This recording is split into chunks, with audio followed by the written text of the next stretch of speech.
सरकार किसानों के लिए बहुत बड़ी सुविधा लेके आई है और वो एक ऐसी सुविधा है और उस वेबसाइट से किसान घर बैठे बहुत बढ़िया लगा सकते हैं, अपना फायदा ले सकते हैं। और सरकार ने बड़ा आसान सा नाम रखा है, जमाबंदी। आप जबानबंदी करके गूगल पे सर्च करेंगे ना, और जैसे ही आप उसको सर्च करते हैं आइडिया से पहले हम एक जमाबंदी जमाबंदी लिखने के बाद एक साइट आएगी जो ये सबसे ऊपर है। ये लिखा हुआ है हमने JAMABANDI जमाबंदी। जमाबंदी लिखने के बाद जो साइट आएगी वो इस तरह होगी आपके सामने। अभी मैं उसको दिखा देता हूँ। ये साइट आने के बाद आपको यहाँ क्लिक करना होगा। यहाँ क्लिक करने के बाद आपके सामने 3 ऑप्शन आएंगे। 3 ऑप्शन जो आएंगे उनमें सबसे ऊपरला ऑप्शन है जमाबंदी नकल फॉर चेकिंग। उसके बाद है गेट वेरीफाइबल कॉपी फॉर नकल। जब इस पे क्लिक करोगे तो आप इस साइट पे पहुंच जाओगे। यहाँ पहुंचने के बाद आपको 2 ऑप्शन आएंगे। जो 2 ऑप्शन आएंगे वो कौन कौन से आएंगे?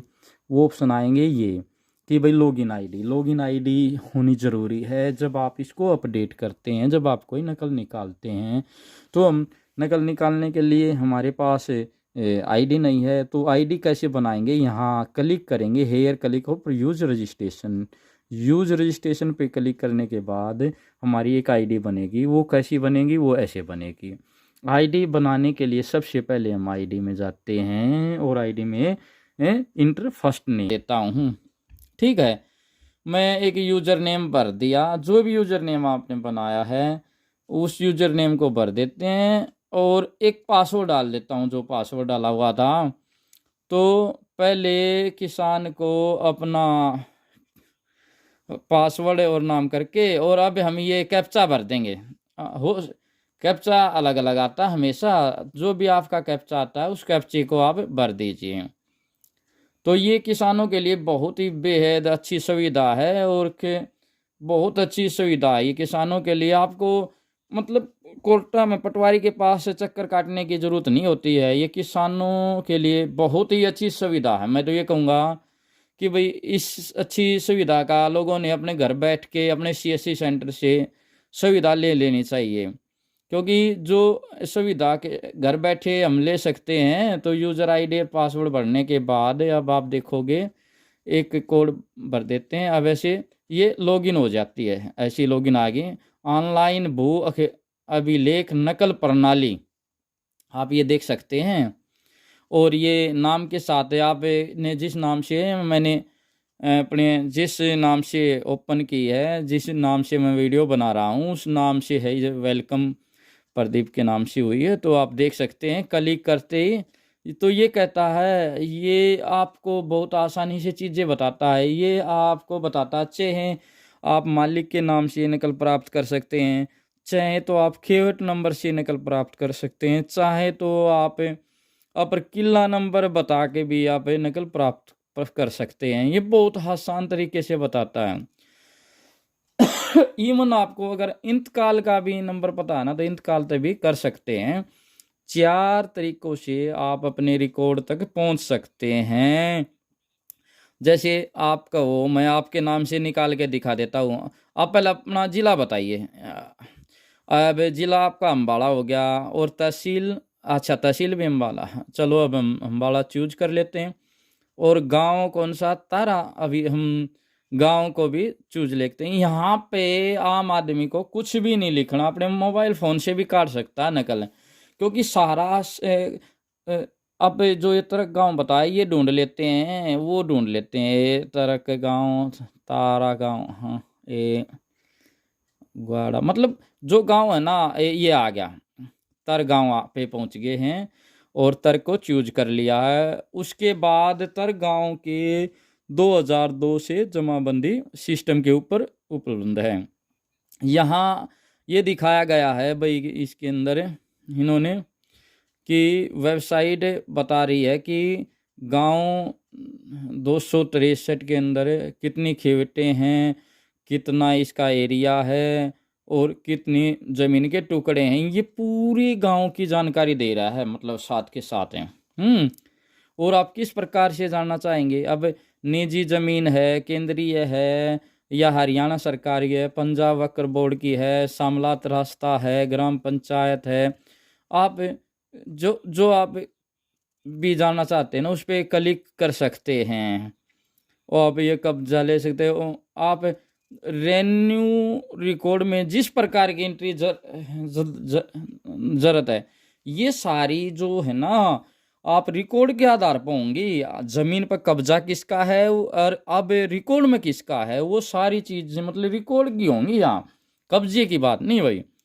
तो अब जो रिकॉर्ड बता रहे हैं, तो नाम बहादुर, तो बहादुर सिंह आपके पिताजी का नाम है। अभी उस पर सर्च कर लेते हैं। अगर इंतकाल हो चुका है, अच्छा, तो इंतकाल हो गया है तो अभी अभी देख लेते हैं, इंतकाल हो गया हो तो अभी आ जाएगा नाम, चेक कर लेते हैं। कई बार क्या है, अगर आपने उसका खेत नंबर, किला नंबर, ये जैसे बहादुर सिंह नाम पे यहाँ 2 बहादुर सिंह आ रहे हैं, तो अभी अगर दोनों को कवर करके दिखाएंगे, हम दोनों में देख लेंगे भाई जोन सा आपका होगा। अभी जैसे हमने बहादुर सिंह को कवर किया तो इसमें आ गया राम नारायण, तो आप पहचानो कि आप राम नारायण, हाँ हाँ देखो ये पता लग गया ना। तो इस तरह से हम चेक भी कर सकते हैं, इसमें ऑप्शन है ये। और चेक करते ही आपके सामने एक नकल परफॉर्मा आ गया। ये आपकी ज़मीन की पूरी डिटेल आ गई, ज़मीन की जो आपकी खेवट है 40 कनाल 8 मरले का है, सारी ज़मीन आपकी है। मैं इसको थोड़ा क्लियर नहीं दिखा सकता, तो मैं आपको बता देता हूँ। मतलब ये पूरा एक डिटेल आ जाएगी, कितना रस्म नहरी का है, माइनर का कितना है, ठीक है, और कितना रास्ते में है, और कितने इसमें हिस्सेदार है अभी तक इसमें।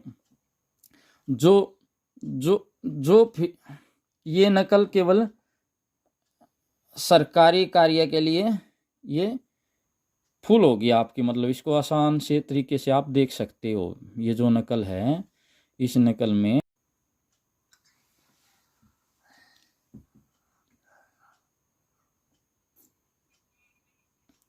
सरकार ने इसी स्टेज से आगे काम किया है। अगर इसमें आप ऊपर चले जाओगे तो यहाँ गेट वेरीफेबल नकल, ये ऑप्शन आएगा, इस पे आप क्लिक कर दीजिए।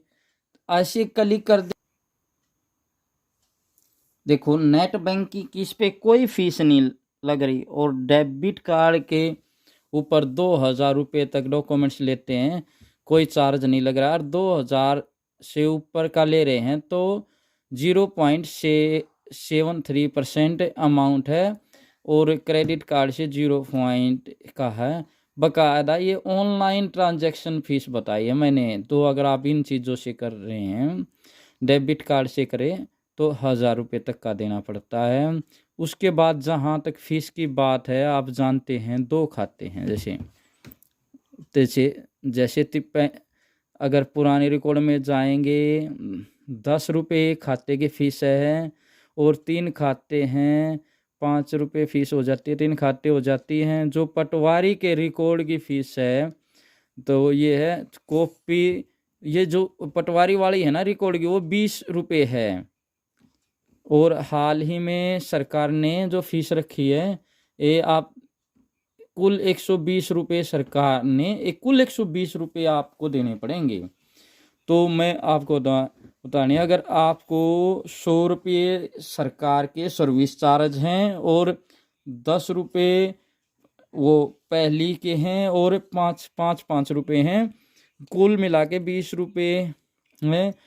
कुल मिला के 120 रुपये में आपको एक फ़र्द मिल जाएगी। अगर आपको कहीं गुड़गांव से आना जाना आज पड़ जाए, या अपना कोई काम छोड़ के जाना पड़ जाए, तो आपका आधा दिन खराब होता था। और पूरी, अगर आप अदर बैंक से भी कर सकते हो, SBI बैंक से भी कर सकते हैं डेबिट कार्ड से। जैसे स्टेट बैंक और डेबिट कार्ड पे, अदर बैंक के भी डेबिट कार्ड, क्रेडिट कार्ड पे 1 रुपये 27 पैसे ट्रांजैक्शन पे लगने हैं। UPI पे आप कोई चार्ज नहीं है। और यूपीआई के ऊपर मैं आपको करके दिखा देता हूँ एक बार। ये आपके सामने एक फुल स्क्रीन में आप देख सकते हैं कि कितनी फ़ीस लग रही है। जो मैंने आपको बताया था कि भाई 120 रुपये लगेंगे, तो वो आपको बता दिया। गेट पे कर देते हैं, क्लिक कर देते हैं, और ताकि आपको आपका नाम का चालान अपडेट हो जाए। अभी मैं आपके सामने निकाल के दिखा देता हूँ। उसके बाद आप यहाँ पे जिस भी मोड में करना चाहे ना, जीपीआई, गूगल पे यूज करके दिखा दे, यूपीआई के बेस पे करके दिखा देता हूँ मैं एक बार। और यहाँ पे आपकी सारी डिटेल आ जाएंगी। और यहाँ जिस मोड पे आप या वीपीआई के या क्यूआर कोड एक आसान तरीका है। अगर आप क्यूआर कोड करना चाहते, जैसे क्यूआर कोड आ गया, और अब इस क्यूआर कोड है, अब हम गूगल पे को खोल लेंगे, फ़ोन पे खोल के, और अब क्यूआर कोड को हम और 120 रुपये फ़ीस मांग रहा है। और जैसे आप इसको सेलेक्ट करेंगे, अब इसमें अपनी आईडी और जो पासवर्ड है वो पिन बिना दिखाए वो पिन को एक बार भर लेते हैं। और पिन को भर के अब ये ट्रांजैक्शन है, ये 120 रुपये की फ़ीस है, ये इसको जाने लग रही है, फीस चली गई। अब वहाँ टाइम चल रहा है, वो 1-2 सेकंड के अंदर आपका टाइम आ जाएगा। यहाँ ये जो 2 पॉइंट्स हैं उनको पैसे मिल जाएंगे। पैसे मिलने के बाद कंप्यूटर ऑटोमेटिक आपका पीसी अपडेट दिखा देगा। इसमें 1-2 सेकंड का टाइम लग सकता है क्योंकि हमने पेमेंट की है। तो अब ये हमारे सामने आ गया, ट्रांजैक्शन सक्सेसफुल का ऑप्शन आ गया है। जैसे फीस हम जैसे चाहें वैसे कर सकते हैं। ये एक फ़ीस मैंने आपके सामने करके दिखाई है। और मर्चेंट रेफरेंस आ गया, ट्रांजैक्शन स्टेट आ गया सक्सेसफुल। तो इस तरह फ़ीस हम जमा करा सकते हैं। आप अपनी फ़ीस ऐसे ऑनलाइन जमा करके अपनी जो नकल है वो प्राप्त कर सकते हैं। अभी मैं दिखाता हूँ, इसको आगे क्लिक करके आपको इसको डाउनलोड भी कर सकते हैं हम। जैसे हम कहीं मॉल में शॉपिंग नहीं करते और वहाँ पेमेंट करते हैं, वैसे यहाँ पर अपनी नकल कढ़वा रहे हैं। पूरा दिन की बचत हो रही है। और भाड़ा जो है वो उसकी है, अपने घर बैठा है। इस पे साफ लिखा हुआ है, this document can verify we by scanning QR code. जिसको कोई शक हो इसको वेरीफाई कर सकते हैं। कोई कहते हैं फोटो कॉपी लग रही है, तो इस क्यूआर कोड को स्कैन करके इसको वेरिफिकेशन करके अपने लेवल पे कर सकता है। जिस एजेंसी के बाद आप दोगे उसको भी सरकार ने प्रावधान दे रखा है कि इसकी सत्यापता पर जाके इसकी जांच कर सकता है। तो इसकी प्रमाणिकता पूरी है, मतलब ये आप घर बैठे आराम से अपनी निकाल सकते हैं।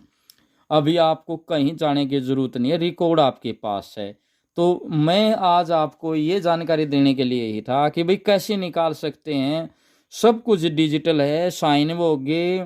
अगर आप इसको किसी के रजिस्ट्री के लिए तहसीलदार के पास लेके आएंगे, तो अगर मुझे कोई शक होगा, मतलब कोई तहसीलदार को शक होगा, तो वो क्या करे, ये जो कोर बार्ड है इसको स्कैन करके पता कर लेगा भाई, प्रॉपर सोर्स से निकाले, जहाँ से रिकॉर्ड वहीं से आया है, प्रमाणिक है, वो यहाँ से चेक कर सकते हैं। जो इसके ऊपर ये लिख रखा है, लास्ट अपडेट डेट फलाना रगड़ा, ये वेरीफाई रहेगी।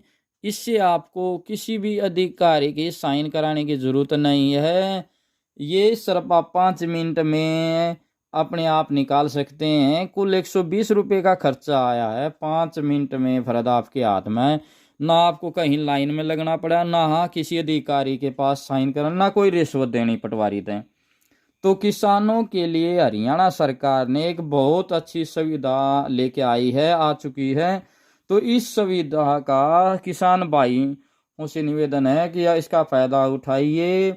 आपको कहीं भी फर्द निकलवाने के लिए लाइन में लगने की ज़रूरत नहीं है, कहीं भी चक्कर लगाने की ज़रूरत नहीं है। आप वेबसाइट पे जाइए, अपने कंप्यूटर पे, सीएससी सेंटर पे, अपने लैपटॉप पे, आप कोई भी जो आपको नज़दीक संचालक है, ज़्यादा पैसे अगर वसूल नहीं कर सकता, क्योंकि आपके सामने पूरे पैसे दिखाए गए हैं और कितने पैसे लगते हैं सर वो अपना चार्ज ले सकता है 50 रुपये 20 रुपये जो CSC सेंटर वाला है। और अगर उससे ज़्यादा मांग रहा है तो उसकी भी आप शिकायत ऑनलाइन कर सकते हो। तो ये मैंने जानकारी आपके लिए। मैं शिषपाल नैन। आज इस वीडियो में मैंने आपको बताया किस तरह आप जमाबंदी पे अपनी नकल प्राप्त कर सकते हैं। तो वीडियो अच्छी लगे तो शेयर कीजिए, लाइक कीजिए, कमेंट्स कीजिए। आई होप आपको वीडियो पसंद आई होगी। तो धन्यवाद।